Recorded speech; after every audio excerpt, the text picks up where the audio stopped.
Nah, anak-anak, selanjutnya kita akan membahas khusus tentang pidato persuasif. Pidato persuasif adalah pidato yang berisi ajakan kepada masyarakat untuk melakukan sesuatu.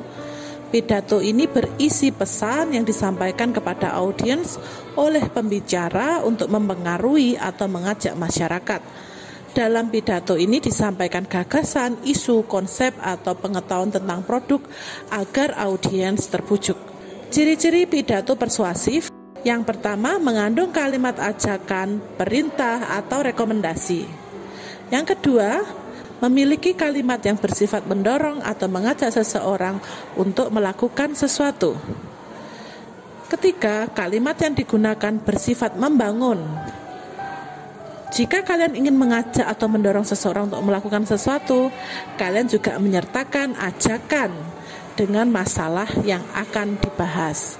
Dan yang terakhir, dalam pidato persuasif perlu membangun emosi pendengar agar mereka menyetujui dan mendengarkan apa yang disampaikan oleh penyaji. Tujuan pidato persuasi ada 4. Yang pertama, menjelaskan informasi tertentu agar bisa menambah ilmu pengetahuan audiens. Yang kedua, membujuk atau mendorong masyarakat sehingga menjadi tertarik menggunakan produk atau jasa yang ditawarkan. Yang ketiga, menyampaikan pesan atau informasi yang menyangkut kebutuhan atau kepentingan khalayak ramai.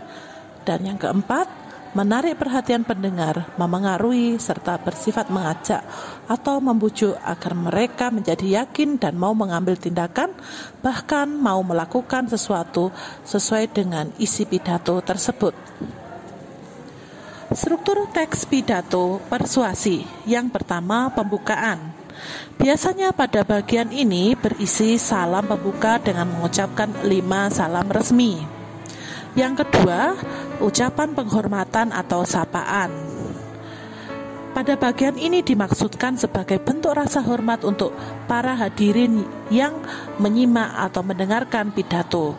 Biasanya akan disebutkan secara khusus kepada tamu undangan yang dianggap memiliki jabatan atau memiliki kedudukan penting dalam sebuah komunitas.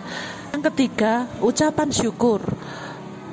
Ucapan syukur diucapkan sebagai salah satu bentuk rasa terima kasih kepada Tuhan karena telah memberikan kesempatan untuk bisa mengadakan acara, juga kesempatan untuk berpidato pada acara itu. Yang keempat, pengenalan topik. Nah, bagaimana supaya audiens mendengarkan pidato kalian? Yang pertama, rebut perhatian pemirsa dengan pernyataan yang dramatis atau dengan bantuan visual. Yang kedua, bangun hubungan dengan audiens, yaitu dengan menunjukkan kesamaan dan rasa empati kepada audiens. Yang ketiga, tunjukkan kelayakan, bahwa topik ini layak dibahas dan lakukan dengan santun serta berdasarkan data. Selanjutnya, tujuan berpidato harus jelas.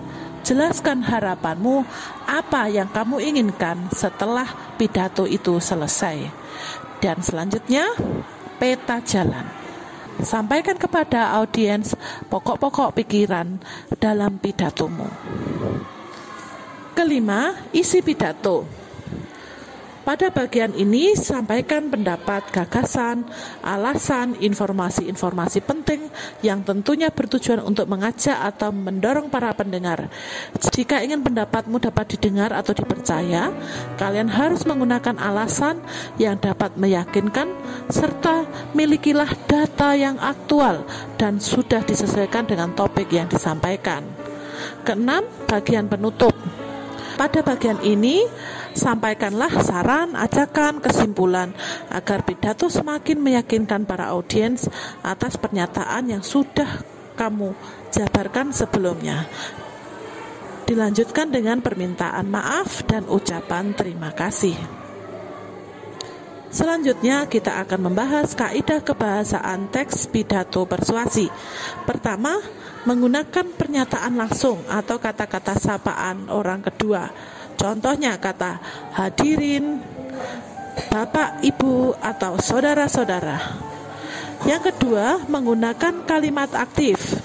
Kalimat aktif adalah kalimat yang subjeknya melakukan tindakan yang diungkapkan dalam predikat terhadap objeknya. Kalian simak contoh berikut. Yang ketiga, memuat kata-kata teknis atau istilah yang berkaitan dengan topik yang dibahas. Simaklah contoh berikut. Yang keempat, mengandung kata-kata kerja mental.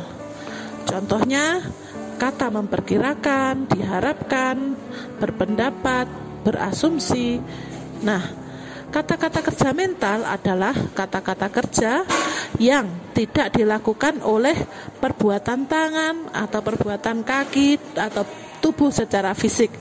Namun, kata-kata kerja mental ini adalah kata-kata kerja yang bisa dilakukan oleh pikiran atau perasaan manusia. Selanjutnya, menggunakan kata-kata perujukan. Misalnya, berdasarkan data ini, merujuk pada pendapat ini, dan seterusnya. Nah, inilah yang namanya kata perujukan. Yang terakhir, menyisipkan kosakata yang bersifat mengajak seperti ayo, tolong, mari, mohon, dan lain-lainnya. Demikian anak-anak penjelasan mengenai pidato persuasi. Terima kasih atas perhatiannya. Selamat belajar. Tuhan memberkati.